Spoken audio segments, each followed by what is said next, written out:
اور آپ جانتے ہیں کہ مئی 1948 میں اسرائیل قائم ہوا۔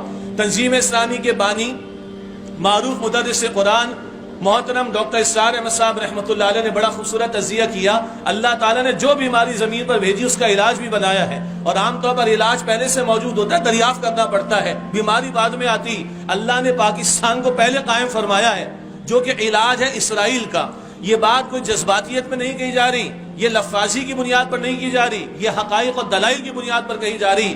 یہ وہ اسرائیل ہے جو بیلفور ڈکلیریشن کے نتیجے میں، انگریز کی سازشوں کے نتیجے میں، امت مسلمہ کو توڑنے کے نتیجے میں، خلافت عثمانیہ کے خاتمے کے نتیجے میں دھمکی، دھوس، بدماشی کی بنیاد پر قائم ہوا 1948 میں۔ مگر یاد رکھیے گا، جس وقت یہ قائم ہوا اس وقت یہ بات کہی گئی تھی کہ ایک آزاد فلسطینی ریاست الگ ہوگی، اسرائیل کی ریاست الگ ہوگی، اس کی خلاف ورزی کی گئی۔ جب اسرائیل قائم ہوا، آج اس کے پاس اس سے 3 گنا زیادہ رقبہ موجود ہے، اور وہ اکثر رقبہ وہ ہے جو فلسطینی مسلمانوں کے پاس تھا، جو صدیوں سے وہاں پر آباد تھے۔ ان کی ملکیتی ذاتی زمینوں سے ان کو بے دخل کر کے اسرائیل کی ریاست کو قائم کیا گیا، اور اس سے بڑھ کر بیت المقدس کا حوالہ دیا گیا جس پر وہ قابض ہو گیا۔ 1967 کی جب عرب اسرائیل وار ہوئی، اسرائیل اور عربوں کی جنگ مکمل ہوئی، تو اسرائیلی وزیر اعظم نے پیرس میں کہا تھا ہمیں کسی خوش فہمی میں مبتلا نہیں ہونا چاہیے، ہمارا اصل مسئلہ عربوں کے ساتھ نہیں، ہمارا اصل دشمن عرب نہیں ہے، ہمارا اصل دشمن پاکستان ہے، ہمارا اصل مسئلہ جو ہے وہ پاکستان کے ساتھ ہے۔ یہ نگاہ یہود کی وہاں تک پہنچی ہوئی ہے، شاید ہماری نگاہیں وہاں تک نہیں پہنچ رہی۔ اس وقت اس یہودی اسرائیلی وزیر اعظم نے کہا تھا کہ ہمارا اصل نظریاتی دشمن پاکستان ہے۔ اللہ تعالیٰ اس کی ہمیں سمجھ عطا فرمائے۔ قائد اعظم کو کلیئرٹی تھی، قائد اعظم کی یہ ورڈنگز یہاں پر موجود ہیں جو کوڈ بھی کی گئی آپ کے سامنے۔ Israel is an illegitimate child of the west, یہ مغرب کا ناجائز بچہ ہے جو دھوس، دھمکی، بدماشی کی بنیاد پر قائم کیا گیا، اور یہی وہ اسرائیل ہے جس کے بارے میں قائد اعظم نے کلیئرٹی دی تھی۔ اگر فلسطین کے مسلمانوں کے ساتھ کوئی گڑبڑ کرنے کی کوشش کی گئی تو ہم یہاں پاکستان سے اس کا جواب دیں گے۔ میں آپ کو یاد دلانا چاہوں، آج سے 6-7 سال پہلے جب آپ اور میں عید الفطر کی خوشیاں منا رہے تھے، اس وقت اس فلسطین کی سڑکوں پر مسلمان بچوں، بچیوں، ماؤں، بہنوں اور بوڑھوں کو شہید کیا گیا تھا، اور اس وقت کے فلسطینی مسلمانوں نے یہ آواز بلند کی تھی، اینا جیش الپاکستان، ہماری افواج بھی سنیں، اینا جیش الپاکستان، کہاں ہے پاکستان کی وہ افواج کہ جن کے بنانے والے، پاکستان کے بنانے والے نے کہا تھا کہ فلسطین کے اندر کوئی ظلم و ستم کیا جائے گا اسرائیل کی طرف سے تو ہم پاکستان کی طرف سے اس کا جواب دیں گے۔ تو یہ حقائق سامنے رہیں، اللہ کی کتاب کے حقائق بھی سامنے رہیں۔ سورۃ المائدہ آیت نمبر 82 کا آپ کو حوالے دیا گیا۔ اللہ کا کلام کہتا ہے کہ تم ایمان والوں کی دشمنی میں سب سے بڑھ کر پاؤ گے کس کو؟ الیہود، یہود کو، وَمِنَ الَّذِينَ أَشْرَكُوا، اور وہ جنہوں نے شرک کیا۔ تو یہود اور مشرک رسول اللہ صلی اللہ علیہ وآلہ وسلم کے مبارک دور میں بھی انہوں نے سازشیں کی تھیں، اور آج بھی یہود اور ہنود۔ آج کا مشرک کون ہے؟ یہ ہندو ہمارے پڑوس میں بیٹھے ہوئے، یہ مسلمانوں کے اور بالخصوص پاکستان کے سب سے بڑے دشمن ہیں۔ پاکستان کے سابقہ وزیر خارجہ خورشید احمد قصوری نے پبلک فورم پر یہ بات کہی کہ کتنی مرتبہ اسرائیل ہندوستان کے ساتھ مل کر ہمارے کہوٹا کے پلانٹ پر حملہ کرنے کی کوششیں کر چکا ہے۔ اسے پتا ہے کہ ایٹمی صلاحیت پاکستان کو ملی، امت مسلمہ میں اور کسی کو سعادت نہیں ملی۔ اسے پتا ہے کہ مصری ٹیکنالوجی بہترین ہے پاکستان کے پاس، اور ایٹم بم کی صلاحیت اللہ نے اس پاکستان کو عطا فرمائی۔ وہ ہر وقت چاہتے ہیں کسی طرح یہ صلاحیت ختم ہو جائے۔ تو قائد اعظم کا ویژن بھی کلیئر تھا، ہمارے ملک کے بنانے والوں کا ویژن بھی کلیئر تھا اسرائیل کے بارے میں۔ اور جو میں نے اشارہ کیا تھا آپ کے سامنے، گریٹر اسرائیل کا معاملہ، اسرائیل کی پارلیمنٹ کی جو ہے وہ دیواروں پر لکھا ہوا ہے کہ اسرائیل تیری سرحد فرات تک، بہت آگے تک انہیں جانا ہے۔ جس وقت اسرائیل قائم ہوا اس سے 3 گنا زیادہ اس وقت ان کے پاس ابھی جگہ ہے، اور یہ تو معاذ اللہ ثم معاذ اللہ مدینہ شریف تک پہنچنے کی باتیں کر رہے ہیں۔ اس تعلق سے ہمیں کلیئرٹی رہنی چاہیے۔ اور مستقبل میں کیا ہونا ہے؟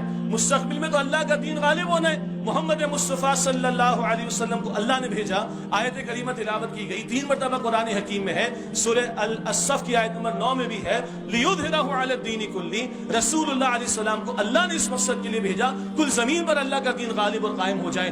نبی مکرم علیہ السلام کے دور میں دین غالب ہوا، خلفاء راشدین کے دور میں اس کی وسعت کا معاملہ ہوا، لیکن اللہ کے رسول علیہ السلام کی واضح احادیث موجود ہیں کہ قیامت کے برپا ہونے سے پہلے اس پوری زمین پر اللہ کا دین غالب ہوگا انشاءاللہ تعالی، انشاءاللہ تعالی۔ اور اللہ کے رسول کی بشارتیں اللہ کے رسول کی بشارتیں، جناب مہدی بھی تشریف لائیں گے، دجال بھی آئے گا، وہ قتل ہوگا، عیسیٰ علیہ السلام کے ہاتھوں جو ہے وہ قتل ہوگا، وہ سارا منظر نامہ ہمارے سامنے رہے احادیث مبارکہ کی روشنی میں۔ ایک اسرائیل کے یہودیوں کی پلاننگ ہے اور ایک اللہ تعالیٰ کا منصوبہ ہے۔ قرآن فرماتا ہے وَمَكَرُوا وَمَكَرَ اللَّهُ وَاللَّهُ خَيْرُ الْمَاكِرِينَ، اور وہ چالیں چلتے ہیں، منصوبے بناتے ہیں اور سازشیں کرتے ہیں، اور اللہ تعالیٰ تدبیر فرماتا ہے، اور اللہ تعالیٰ سب سے بہترین تدبیر فرمانے والا ہے۔ یہود کا تو معاملہ جیسے عامر خان صاحب فرما رہے تھے، ان کا ڈائسپورا ہوا تھا، تفصیل ہے تاریخ کی، یہ دنیا بھر میں تتر بتر ہوئے تھے، ان کی ایک سزا آخری باقی ہے۔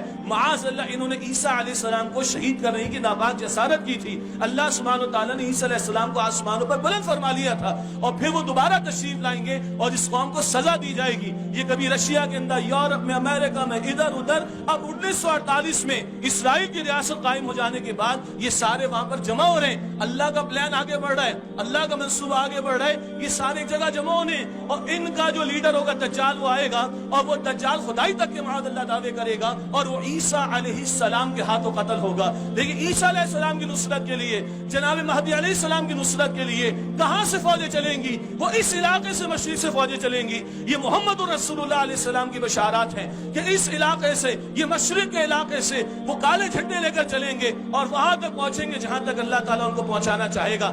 یہ منظرنامہ موجود ہے، اسرائیل کے یہودیوں کا گریٹر اسرائیل کا منصوبہ ہے، اور اللہ رب العالمین کی تدبیر کیا ہے کہ اس کے پیارے پیغمبر صلی اللہ علیہ وسلم کا عطا کردہ دین پوری زمین پر غالب ہو، اور اس تدبیر میں اللہ کے اس پلان میں اس مملکت خدا داد کا بہت بڑا رول ہے۔ اللہ نے اس ملک کو اسلام کے نام پر ہمیں عطا فرمایا، اللہ نے ایٹمی صلاحیت بھی ہمیں عطا فرمائی، بہترین افواج بھی عطا فرمائی، بہترین ذہن بھی اللہ تعالیٰ نے عطا فرمائے۔ لیکن سمجھنا کیا ہے؟ سمجھنا ہے کہ ہم چھوٹے لوگ نہیں، اللہ نے بڑے مشن کے لیے پیدا کیا۔ محمد مصطفیٰ صلی اللہ علیہ وسلم طائف کی گلیوں میں بھی جاتے ہیں، ہجرت بھی فرماتے ہیں، بدر میں بھی کھڑے ہوتے ہیں، احد میں بھی کھڑے ہوتے ہیں، پیٹ پر پتھر بھی مانتے ہیں، فاقے بھی برداشت کرتے ہیں، اپنی صحابہ کی جانب بھی راہ خدا میں پیش کرتے ہیں، تب اللہ کا دین سر بلند ہوتا ہے۔ اور وہ اللہ کہتا ہے ان تنصروا اللہ ینصرکم، اگر تم اللہ کی نصرت کرو گے، اگر تم اللہ کی مدد کرو گے تو اللہ تمہاری مدد فرمائے گا۔ تو ہمارا عرض کرنے کا مقصد یہ ہے کہ ہم حکومت کے سامنے، اپنے عوام کے سامنے اور اپنے سامنے بھی بات رکھیں، قطعاً پاکستان کو تسلیم نہیں کرنا، اسرائیل کو، اور گریٹر اسرائیل کا ان کا منصوبہ اور میرا اور آپ کے رب کا منصوبہ ہے کہ اس کا دین غالب ہو، اور وہ ہو کر رہے گا انشاءاللہ تعالی۔ لیکن اس کے لیے آغاز اس خطے سے ہونا ہے۔ بن تو گیا پاکستان، اب اس کی حفاظت کا معاملہ اور اس کو اس مقصد تک پہنچانا کہ پاکستان کا مطلب کیا، لا الہ الا اللہ، اس کی تکمیل کی جد و جہد، یہ ہمارا فرض ہے۔ اسی کی دعوت تنظیم اسلامی دے رہی ہے، مسلک سے بالا تر ہو کر اور فرقہ واریت کی بات کیے بغیر کہ آؤ اللہ کے بندو، یہ سب ہم سب کا دین ہے، ہمیں اللہ کا بندہ بننا ہے، اس کے دین کی دعوت دینی ہے اور اس کے دین کو قائم و نافذ کرنے کی جد و جہد کرنی ہے۔ یہ جد و جہد کریں، یہ پاکستان مضبوط ہوگا، اللہ کی شریعت یہاں پر نافذ ہوگی تو انشاءاللہ اللہ کی مدد ہمارے شامل حال ہوگی، اور پھر ہم صرف احتجاج نہیں کریں گے، ہم دنیا کی آنکھوں میں آنکھیں ڈال کر بات کریں گے۔ جب اللہ میرے اور آپ کی پشت بنائی پر ہوگا تو ہم دنیا کی آنکھوں میں آنکھیں ڈال کر بات کر سکیں گے، یہ ہماری دعوت ہے۔ تو اسرائیل قطعاً نامنظور، دنیا کر لے، ساری عرب ممالک کر لیں، لیکن ہم نہیں کر سکتے، ہم اللہ کے دین کی تعلیم کے ساتھ سودا نہیں کر سکتے، ہم غداری نہیں کر سکتے اس کے ساتھ، ہم پیٹ سے نہیں سوچیں گے، ہم ایمان کی بصیرت اور اس کی روشنی میں سوچیں گے، ہم اللہ اور اس کے رسول کی